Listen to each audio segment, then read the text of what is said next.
But it seems to me, from what I've seen, that in gentle parenting, you ask the child how they feel, or I don't know.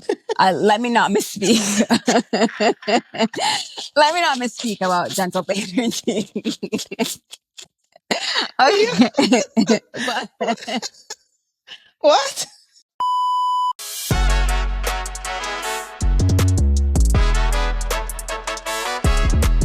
Hey, friend. hi, Belsie. How are you? Surviving. I'm having a bad hair day. Can't talk about it.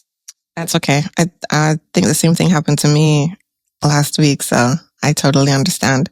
Welcome back in, everybody, to another episode of Frenz on Frenz. Today we're gonna have sort of a bit of a follow-up conversation to one of the previous episodes that we've recorded.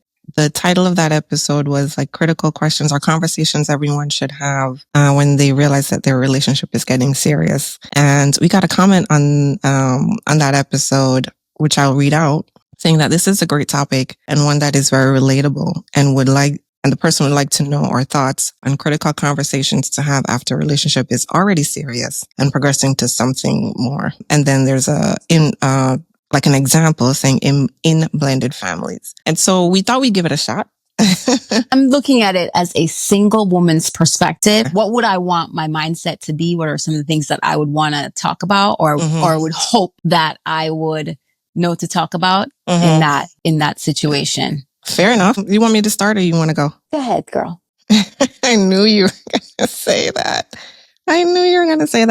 So, all right. Thinking about the blended families situation, I would want to have a discussion about advanced directives. I don't know if you know what that is. The advanced directives is appointing the healthcare proxy, but you can also include like certain things, certain specifics on there about like what your preferences would be in certain situations. So it is actually the document that tells the healthcare provider who should speak for you and what medical decisions they should make if you become unable to speak for yourself. And I think that is incredibly important, specifically if you, just in general, but also specifically if you have a blended family, they ever ended up in a position where they're not able to make, those type of decisions for themselves. Do you want to be intubated? If you're okay with that, if it's long term, do you want that? Like all those things, I think, which stuck to talk about. But I think it's important to have a conversation up front. So that and then have it in writing so that can then be provided as evidence that these are your wishes. And so you don't end up in a chaotic situation, unnecessarily. That was one of the things that I also had. I had it stated a little bit differently. So I just said, what are your end of life wishes? And also primarily focusing on who do you want to appoint as your medical proxy? Because for me, for the past 4 years, I've probably had deaths in my family every year. And to have gone through that process, it was actually quite challenging because you're right. We start to have what I would call as noise discussions where we weren't able to focus on what was happening with our loved ones because we were hyper focused on who the proxy is. And as an example, like I went to the hospital with my grandma and I may have been asked something and I gave a particular direction based on conversation with certain people in my family. And then what would happen is, they would be like, well, we're hearing from you, but are you the medical proxy? And somebody else would come into that discussion claiming to be the proxy and then giving an opposing direction. And so I think it's really important to have those discussions, even though it might not be very comfortable. The other thing that came to mind for me that is sort of in line with the advanced directives is, so if you are in a blended family and one person dies, and you've both brought kids into the relationship, how do you want to split the assets among your offspring? I think that you need to have that conversation and you need to have a legal binding document that clearly indicates how you want things to be split. Then from the little bit, I'm not a lawyer, obviously. But from the little bit of reading and research that I did, I understand that the best type of document to have in that situation is a trust, because a will can be contested, but a trust is, and there are different types of trust, but a trust is a little bit more ironclad. And so it'll, like, if you state specifically, how things should be split, you essentially end up avoiding what could be a very long, drawn out probate process. Yeah, probate process. So, it's however morbid that conversation might be, I think it's important. It's important to have upfront, so you avoid like the foolishness later on. I think that that's something you should do whether the family is blended or not. I had something similar. I sort of just grouped that as estate planning, and especially for people who have substantial assets, it's really, really critical in that point to have some sort of estate lawyer who can really tell you what's important to put in a trust, or what to do or not to do, or things to establish or not to establish. So I think my take was to get some sort of attorney and actually have a real conversation about estate planning, so you know what's the best fit for you and your family situation. I 100% agree. The next one that I thought about was if the relationship ended, would my partner be able to maintain a relationship with my son? And the reason I thought of that is because currently my son's biological father is not involved in his life. And so I would imagine that a partner, no, like if I were to, be in a long-term relationship, be married or whatever, that person would most likely serve as a father figure to my child. And, you've built this relationship over whatever amount of years. And if for whatever reason it ended between us, would it impact the person's ability or, whatever to maintain our relationship with my son, because technically he wouldn't be his biological father? And maybe that's all circumstantial. You probably wouldn't know what you would do in that situation, but I would want to have an idea of what that thought process was. I mean, I think maybe it would also enter your mind to think about like what the rapport and relationship is between that person and your son. I'm assuming that it would be good throughout the relationship. Because if for some reason, because you know how as kids become teenagers, they go cuckoo. And it may have been good, throughout, like when he was young, and then as he got to be teenager, maybe they were apart. I don't know. I'm just thinking about like how sometimes even in just not a blended family, but how relationships deteriorate between children and their parents as they age. Sometimes, yeah. I'm just working off of the premise that it's positive. It's positive, yeah. I'm not thinking about things falling apart when he becomes a teenager or anything of that. I'm just working off of the premise that it is positive. There was one thing that I thought about, and I've always thought about in a blended family situation, and it came to me because of something that happened to me as a child. So I'll tell a short story time. I'll try to be like very, very short. So when I was younger and I was learning to spell my name, I'll never forget this experience because my godfather, who is also my cousin's dad, came to visit my cousin, and I was outside playing, and, he saw me and he just pulled me aside and said, "Spell your name." And at the time, I was either like, I don't know, like 5 or 6, something like that. And my name has both my first and last name, for everyone to know, has together 18 letters. So at that 4, 5, 6 age, yes, I was learning how to spell my name, but baby, I did not know how to spell. I wasn't proficient. Okay. So he tried to ask me how to spell my name and I struggled, and he basically held me in an inquisition for about an hour plus. The one break I got, I tried to get away. I told him I need to use the bathroom, and he said, okay. And I thought now after I used the bathroom that he would have gotten over it. No, he came back to me and said,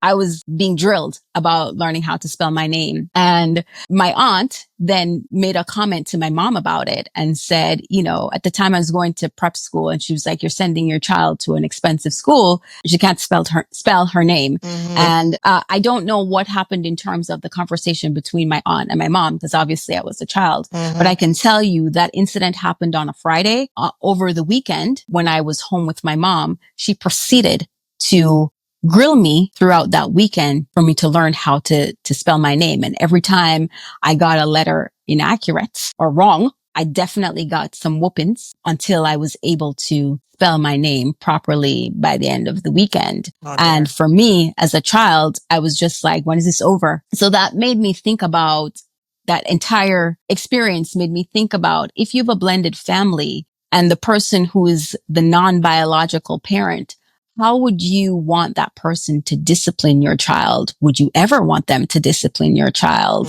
at all? Or how would you deal with that? I have so many feelings about that entire situation. And initially I think what comes up for me is anger, and that I would. Me too.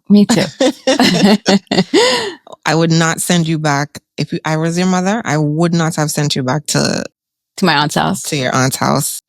Godfather, his position would be revoked. But then I have to pause for a minute and kind of put myself in your mom's shoes and wonder why that was the way she decided to handle the situation. And I can somewhat understand, sort of perhaps maybe feeling like called pressured. her out, like, yeah, or pressured into the fact that, you know, this is the expectations of other people being projected on her, especially because I was going to an expensive school. Say this with the utmost respect. If you don't know any better, then I can understand that that's the way you would decide to proceed. To your original question, like, if there's a non-biological parent involved in a blended family situation, how do you go about disciplining, you know, the children? I don't know what the answer to that would be, because I can't tell you that I would be comfortable. I can't the tell only you that thing I would be comfortable. I thought about was, well, the first thing I thought about, and again, just thinking back to my own experience, right, is I would in today's world say to that individual, while I may not be certain about what I want you to do discipline wise, I can tell you what I'm certain I don't want you to do. So first of all, you will never lay a hand on my child. So that's number one. That is a given for me also, but it's even the talking. Yes. Like I'm trying to. Well, and then maybe you could say, and I don't know, when I'm disciplining Johnny or whatever your child's name is. Okay. I never raise my voice to Johnny. Like, however you know what I mean? So my expectation is that if you don't know that you can approach Johnny without raising your voice, keep it to yourself, sir. Are you saying that generally? Because you're not applying that to me in real life, because I raise my voice, so I can't use that as an example. No, I'm just saying, but okay. I'm using that as an example. Like whatever tone you take to your child. Because, you know, in 2025, there is the gentle parenting approach that I'm not really very knowledgeable about, but it seems to me from what I've seen that in gentle parenting, you ask the child how they feel, or I don't know. Let me not misspeak. Let me not misspeak about gentle parenting. Okay. What? We get that. But like they ask them about their feelings, and I don't know about gentle parenting. Let me not misspeak about gentle parenting. Whatever the approach is, like if that's how you parent or discipline your child, right? I would want to make sure that the partner is aware of what my parenting approach has been. And so I don't want you to deviate from that when speaking to my child. If I'm being 100% honest, I don't know. I just don't know. It is a conversation worth having, but I don't know what I'd be okay with.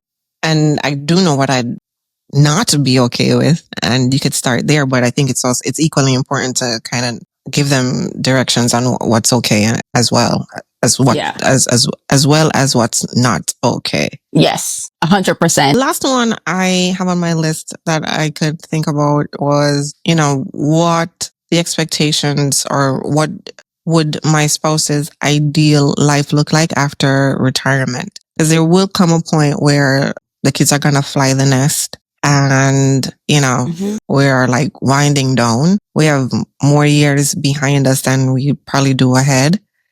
and just an idea of what the ideal life would look like for them, for us. Try to work that would be. Yeah, and work towards it, So what I had thought about, and again, maybe I just watched too many novelas or something.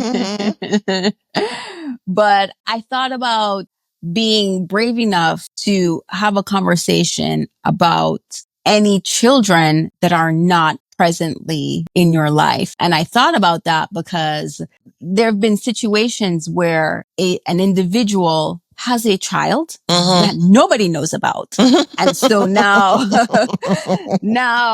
they have passed away. And, again, people who are like that generally are not clear with their assets. And then you have this person who comes out of nowhere. Mr. Joe was also my dad, and I'm also entitled to his assets, especially if, again, a will, a trust, none of those things were established. I just think that if you're going to be in a long-term relationship with somebody or marriage, whatever it might be, that you should be honest with yourself and also be willing to be honest with them about all the things, including a child that maybe or if you have a child that they're just not in your life, right? So you mentioned that your son's biological father is not really in his life. If later, he got into a relationship and he never talked about this child. And then one day, no. I mean, to you may not, you're like, whatever. If for some reason, you know what I mean? You never know. Sometimes things change over time as people get older. And if his person is like, who is this child? I never knew about them or whatever. So just being honest about that and having those conversations. So your thing is being brave enough to ask the question, is there anything that I should know? Do you have any, is there a possibility that you have an offspring, or are you for sure, or are you certain rather, that there is an offspring out in the world? Being brave enough to ask that question and to ask that question and to also being brave enough to answer it. Okay. Fair enough. And honest enough to answer it. Yeah. And then if the answer is yes, what are you gonna do? I'm not married. Well, you thought of it. So like, if the person says, yes, I do, I'm so glad you asked. I've been wanting to tell you this for ages. And thank you for asking. Yeah. Oh, gosh. Wow. What would you do? What would I do? In reality, I don't know what I would say. I think I would be stunned and maybe half resenting the fact that I asked the question to begin with. Or maybe take it as an opportunity to, create an environment that welcomes that individual. I don't know. Yeah. But it does happen. I could tell you. I'm not saying that it doesn't. That's, that's tough. That is very tough. Okay. So then the next thing that I thought about is actually having a conversation about, and forgive me if I'm not being articulate in the way that I say this, but having a conversation about how you will maintain your marriage. And what I mean by that is talking about having marriage counseling. A lot of people assume that marriage counseling is something that you do when there's something wrong. And I actually think it's valuable to have marriage counseling throughout your marriage, even when there isn't a problem to fix, because it sets you up to be able to be articulate and to speak calmly to each other, or to work through when an actual problem arises, because you've been doing the work throughout the marriage. And especially in the Black community or the minority community, people think about having a therapist or things like that as silly or not something that is necessary. But I actually think that there are a lot of amazing tools that a therapist can actually impart on a couple to help them to become closer, and to also to help them to create scenarios where they can talk through an issue respectfully. I agree. I mean, I think therapy is great. I would add to that not only do therapy like marriage counseling or whatever, I would add that each individual should probably do therapy separately as well. I think it's super beneficial. Men are harder to see the benefit And this is I'm generalizing, of course, but yeah, men are harder to, it's more difficult, I think, to convince them to seek help. So what would you do, or what do you think you would do in the event where you bring that up and say like, hey, like this is, I think that, well, once you can't force him to do the individual stuff, but even the couple stuff, if he says like, no, I'm not doing it, or I don't want to, do you know what you would do or say to kind of get him to agree? I'm not sure, but what I would say is, I guess I would take the approach. I watched this dating guru, and the way that he positioned things sometimes, actually, I think it's really intelligent. And so one of the things he was saying was that at the beginning of a relationship, you should always play into the power that you have at that time. Because when you're just getting to know somebody, they're probably more inclined to be open to different things, and they like you, right? So they want to make you happy. So they're more inclined to do things that you ask. And so I think knowing that and agreeing with that, I would probably bring up something like marriage counseling or all of that at a point in the relationship where it's early, where I have your attention and I also have some influence or some ability to persuade you, and start to create comfortability with it then, so that by the time we would get to the marriage phase, you already know that that's something that I would be for and about. So yeah, guys, this is just the perspective of two modern single women and what we would think of if we were in a long-term relationship or in a marriage. We'd love to hear from you in the comments to see if you agree with what we said, if there are other things that we didn't think of that you guys thought of. And also, if you thought this conversation was useful, we want to thank our subscribers so much for the comment and for sparking the conversation. And I'm also thankful that they trusted us to actually have such a discussion, especially since we're not married. So thank them very much. And until next time, bye guys. Bye.